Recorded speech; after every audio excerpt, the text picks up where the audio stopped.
ba? May pang-sadism, role-playing. Ano ba yung mga sinasuggest kasi sa user para may konting sa listahan na to? Ano ko masasagot? Mas gusto kong i-share niya yung kanyang first experience. Meron siyang i-share mo na. Kasi kanina pa ako tinukulat po yung direct. Sabi niya, sabihin mo na kasi sa kanilang lahat. So yung first kasi po kasi dito si Justin. As in ever po, never pa po ako nagka-boyfriend before. So, while doing some scenes, medyo na-pressure talaga ako. And lagi ko pinakausap si Direk, Direk, please hindi ako marunong ng ganito, ganyan. Pero si Direk, kinay niya naman ako. Kinay? Parang pakipakinggan. Pero yeah, kinay niya ako through all the scenes. And also, tinulungan din ako ni Direk sa character ko. Kasi hindi siya madali. For me, kasi never pa ako, hindi ko pala experience yung ganong bagay niya. So, yeah. Ano nga yung mga bagay na yun? First kiss nga daw. Yun, yung kissing Balik scene. na ba yun? Sabi niya, first kiss niya in real life nangyari sa pelikula with Dustin. Birthday pa ni Dustin nun. Happy birthday to you. Ano na lang din? Maraming unusual scenes na makikita. Why? Because iba yung character ni Julia, iba yung character ni Jameson, iba yung character ni Dustin. So definitely, kung ginawa niyo na to in real life or kung may nalaman na kayong kwento ng ganito, iba rin yung interpretation nila of how they're going to mount this scene. At meron siyang reason in the end, makukonect mo siya why things like that happen. Last na lang. Kung discover pa rin, anong endpoint ba nito? Matitilate pa kami, matatakot kami mga pag-sex after Grabe ka naman. Beyond kinakwento namin kayo na, ano yan, pang-balansa siya. So may portion siya na gano'n, pero may portion siya kung saan. Alam mo yung, sino ang mamahalin mo? Yung lalaking, the guy who makes you feel uncertain, excited, and exhilarated versus the man who makes you laugh out loud. Yan, masasagot mo yan in the end ng film. Pili ka kung sino sa dalawang klaseng lalaki na yan ang gusto mong makasama habang buhay. Diba? Grabe yung choices. Thank you, Anna. Maraming salamat. Let's call in now Ian Fariñas and then next si Dondon Cernino. Ian! Grabe naman ang fans club.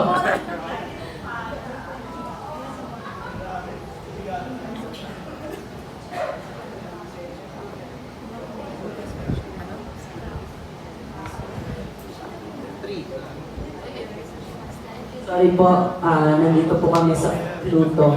Hi. Good evening po. Kay Direk,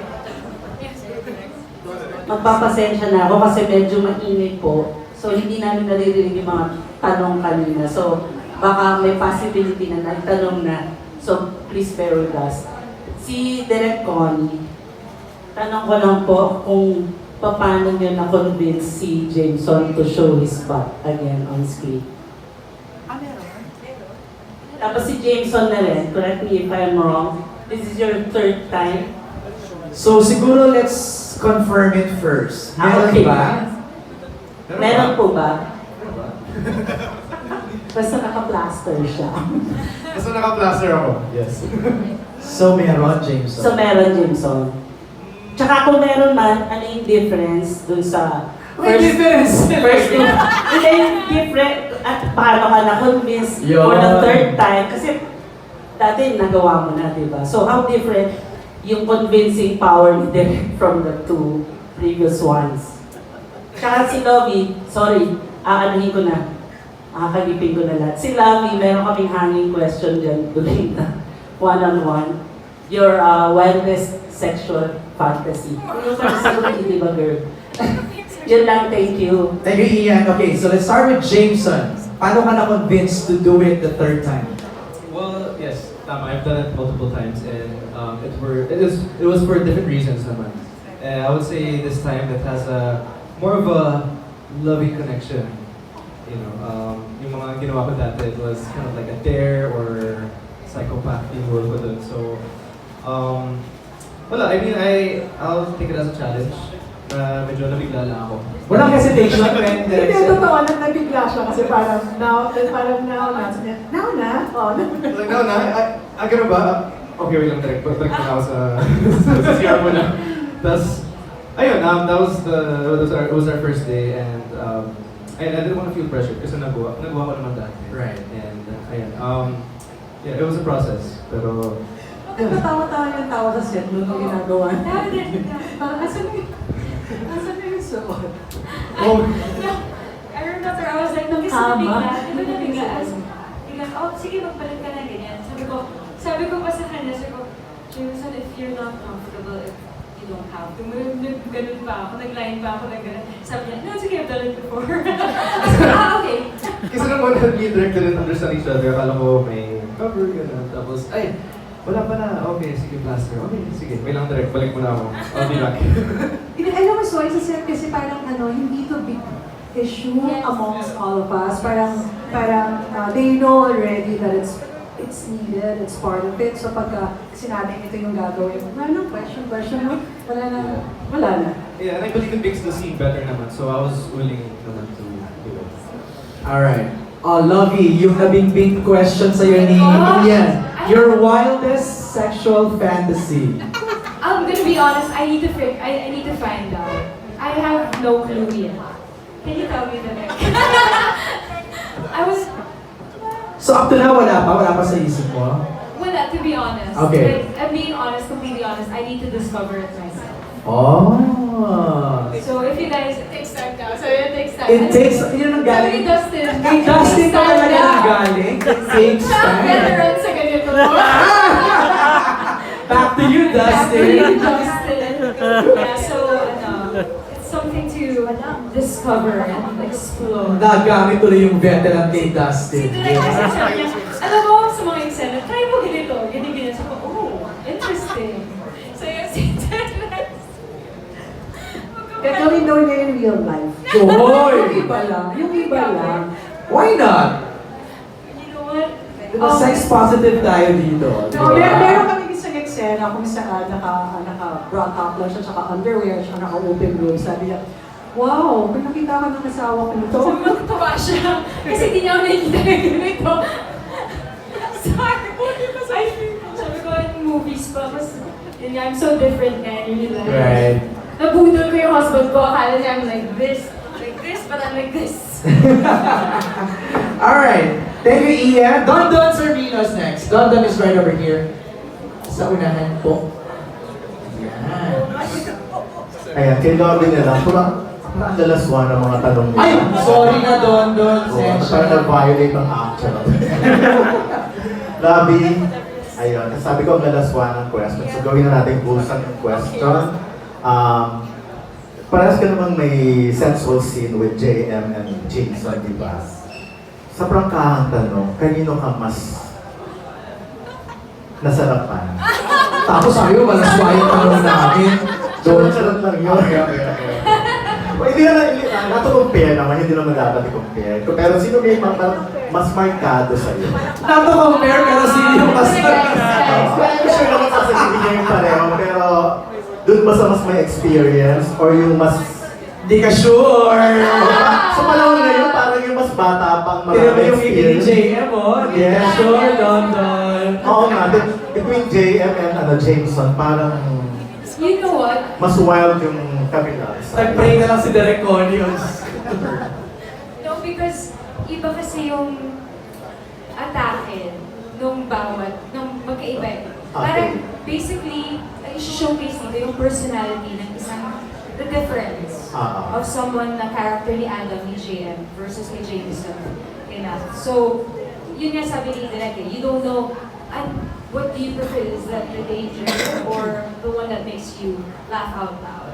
So parang, it's different experience. Okay. So they delivered perfectly sa Yes. characters nila. So I can't really compare kasi magkaibang movies. Sino na lang yung markado hanggang ngayon? Yung parang, Parehas sila. ganun pala siya, no? Parehas sila.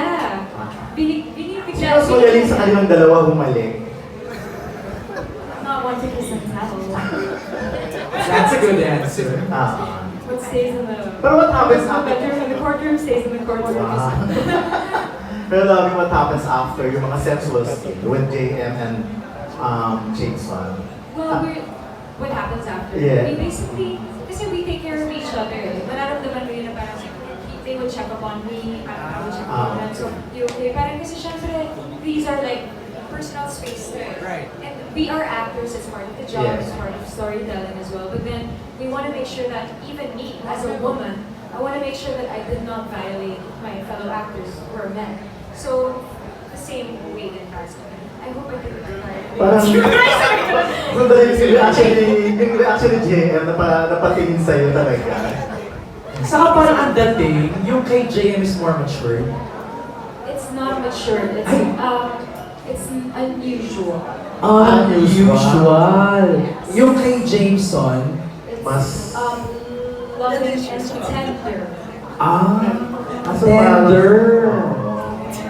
Parang baka. Tender. Okay. Tender juicy. Ayun na nga. So, pero, in general, overall, masaya naman na experience. So, hindi naman talaga sila na-violate, no? Na-violate ka ba kayo? Na-violate ka ba, Jim? Medyo ba?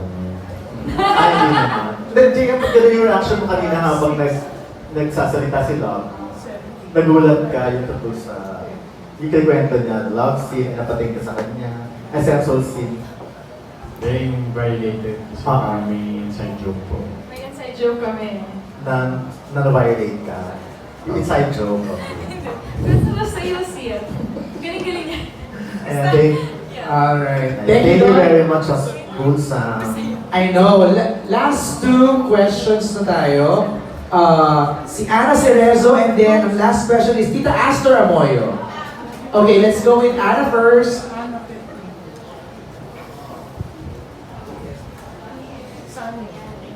Ana Cerezo from ABS-CBN News. I'm here. Hello. Hi guys. So, ano na lang yung pinaka medyo yung mga scenes natin dito intense.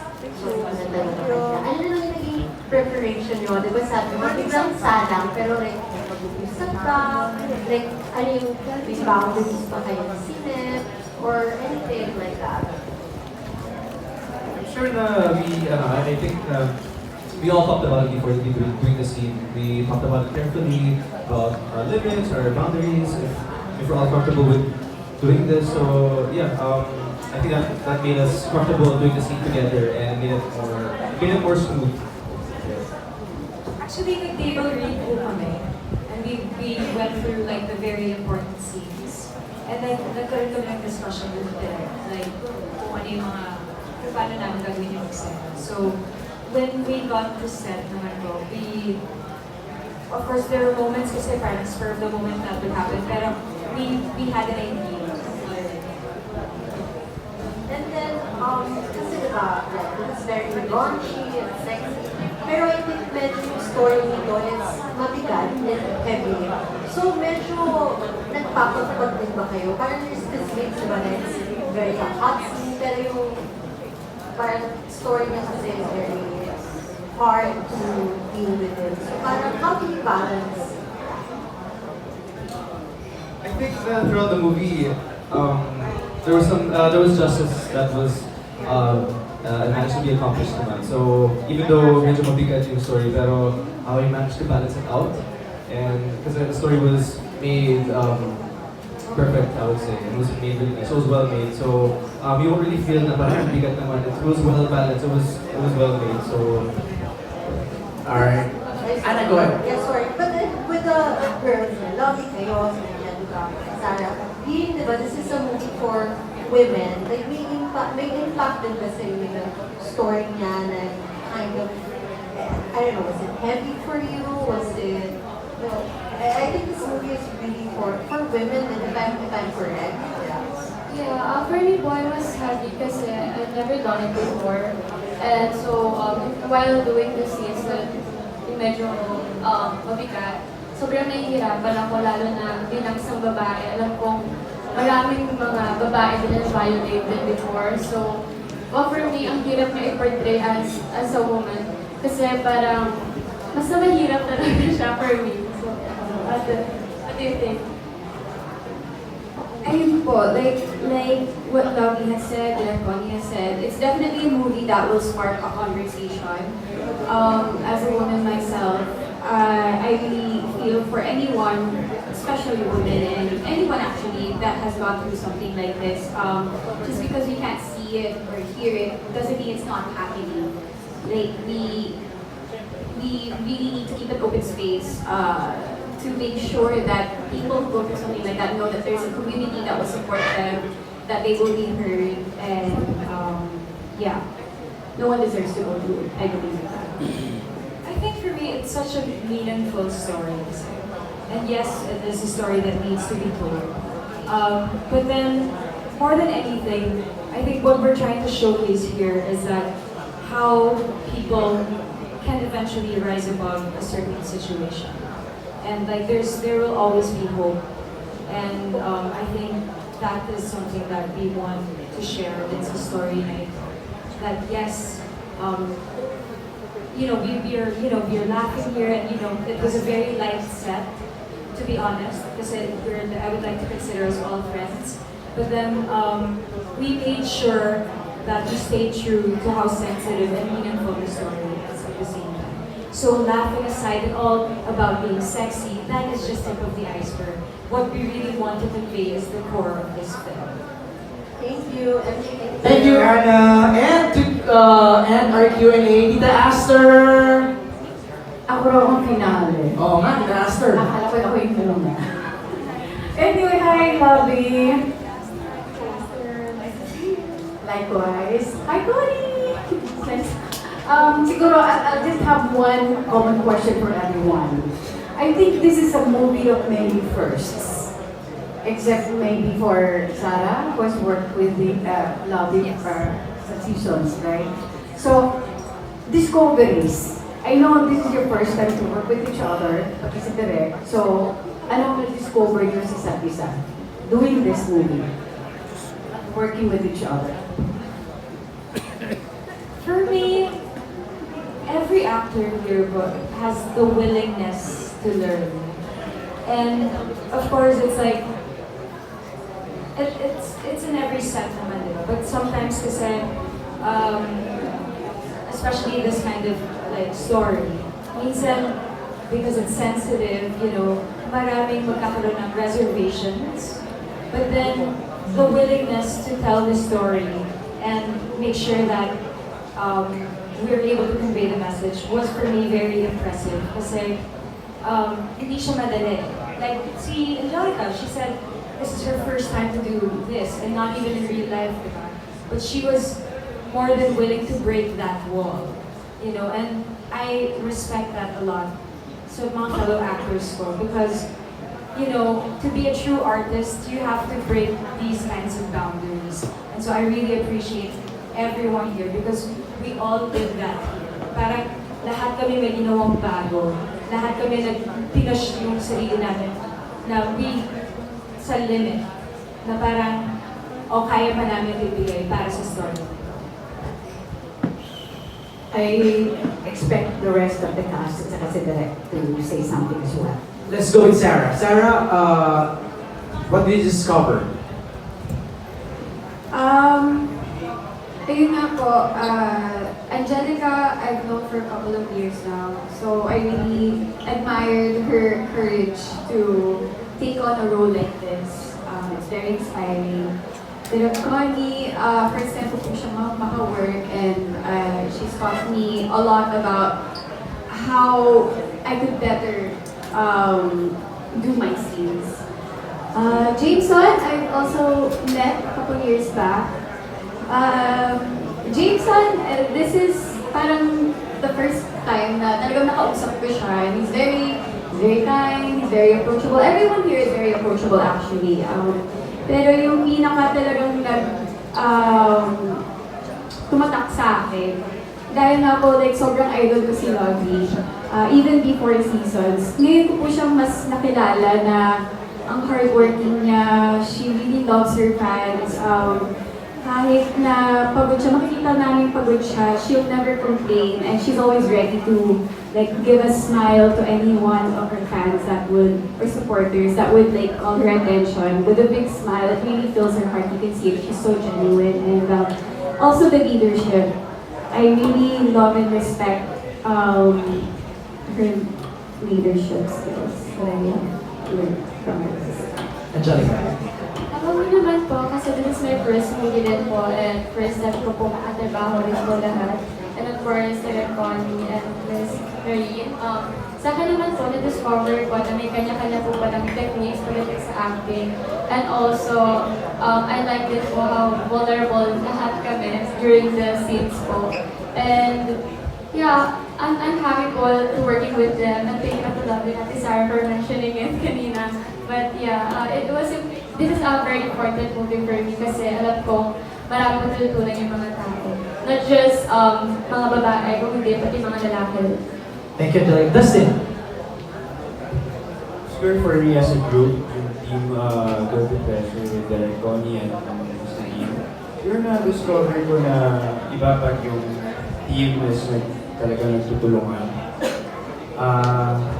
Hindi ko naramdaman na parang never ko naramdaman na hindi ako pwedeng humingi ng tulong sa kanila or magtanong kahit hindi kami mag-eksena ni, for example, ni Jameson. Itatanong ako, kamusta yung eksena ng ganito? Ano yung ginawa mo? So, grabe yung teamwork namin lahat. And tulad na sinabi ni Lovi, kinonsider ko rin na friends ko silang lahat kasi talagang mababait silang mga tao. Thank you, Dustin. Jameson. Yes, I'm just happy and grateful na even though it's our first time working together, my second time working with Connie, and we're dealing with a more mature kind of role this time. And I mean, it's our first time working together. We managed to create friendships despite the short amount of time being together. And doing scenes, I'm really thankful na Derek was really good at helping me with the scenes. Came on the technical side, she gave me these, small tips, and it really helped me. And ano ba? Jen. Ako din, grateful lang sobra dahil una-una kay Direk, isinet niya yung tono sa environment ng trabaho namin. Sobrang mapapatayo ka talaga sa seat mo pagka ikaw na sa eksena, dapat prepared ka, always prepared. And pagdating naman kay Lovi, kay Kina,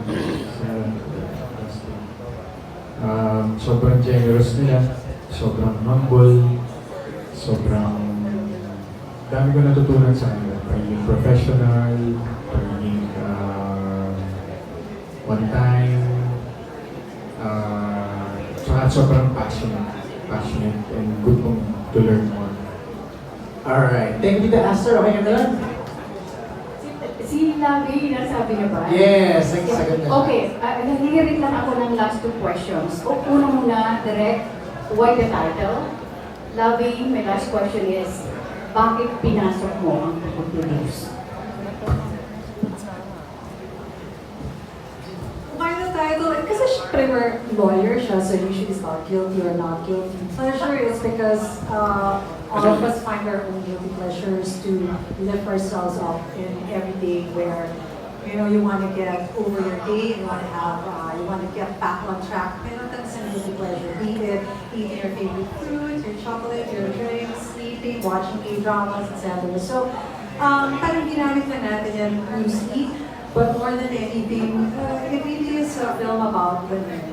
So para sa akin, sana lahat ng babae manood kasama ng mga asawa nila. Bakit? Para maalala nila what is the role of a man to a woman, which is to protect a woman. And when a man is not protecting a woman, what is he doing? So for me, the way that we treated each other on the set and the way that we want women to be treated outside the set has been exercised. Whether we have too much information given to us just so we can move in our scenes, what is apparent is how we treat the women on the set. And and how the men really protected the women on the set. And I'm grateful that I'm part of this film, working for the second time with these three stars, actors who are so good at what they wanted to breathe life into their characters. For me, nag-grow na siya. Sobrang swerte ko in the film. And then I'm working for the first time with Justin na sobrang nawawa ko ng mata niya. Na parang dialogue to mata lang, di pa ensure ang mata. And then working with Sarah and Angelica. I'm like their mom. Hindi ko na ako sa set na to. Mom ako si Tidora. Alam mo yan. I want them to be this great women that they will be in the future as they get older. And with Lorraine naman, working with her in the film, we're talking about how we want our women to be. And so, hopefully when you watch the film, you tell us, we're gonna make insight about how we want women to be treated. And Lovi, yung question ni Tita Aster, bakit ka nag-decide to go into producing? I want to breathe life into more stories. Like, I want to create stories that really, hit me. Because I've been an actress for so many years, and there's so many projects that I still want to do. And of course, to be able to do that, I was like, I might as well venture into producing and create my own stories. And of course, and there's so many actors that I really admire that it doesn't necessarily have to be me starring in it. There's so many actors that I think would be able to do certain roles, and I want to create these projects for these people as well. Thank you, Lovi. Thank you, Tita Aster. Maraming salamat. Gusto pang ma-interview kasi ng ibang press kayo. Kaya, let's wrap it up. Maraming salamat sa lahat ng mga nagtanong. Lovi, invite na